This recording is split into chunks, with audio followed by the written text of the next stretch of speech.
कोई रखो है काटा कोई रखो है चाकू गे, कोई रखो है राइफल कोई रखो है काटा कोई रखो है चाकू गे।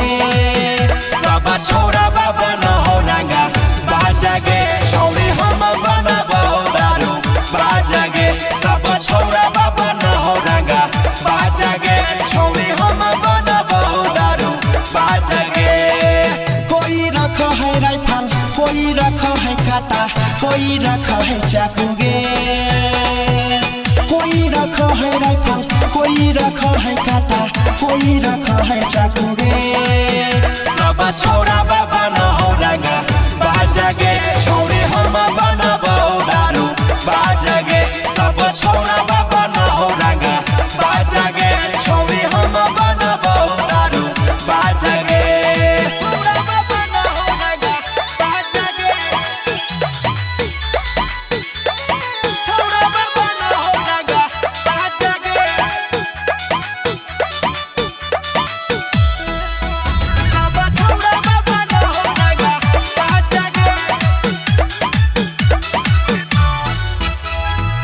गोली लेके छौरा घूरे खुले आम गे, पी के दारू हम हो जेबै बदनाम गे, हो जेबै बदनाम गे।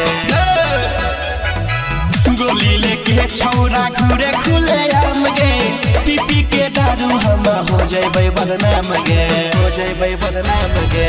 कोई रखो है राइफल कोई रखो है काटा कोई रखो है चाकू गे, कोई रखो है राइफल कोई रखो है काटा कोई रखो है चाकू गे। सब छोरा बाबा न हो रंगा बाजा गे, छोरे हम बना दारू बाजा गे। सब छोरा बाबा न हो रंगा बाजा गे, छोरे हम बना दारू बाजा गे।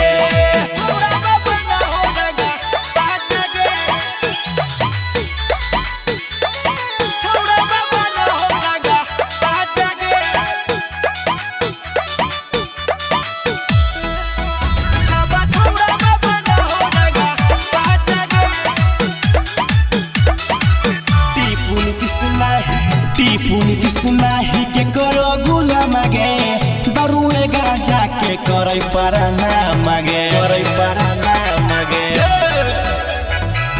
आर्यन अजय नहीं के करो गुलाम गे, दरुए गाजा के करे पारा ना मगे, करे पारा ना मगे।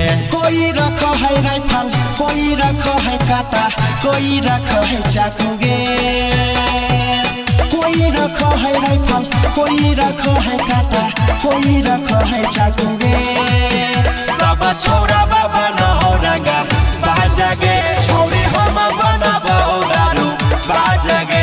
सब छोरा बाबा न हो रंगा बाजा गे, छोरे हम बना दारू बाजा गे। Radhika recording studio Kariyatpur.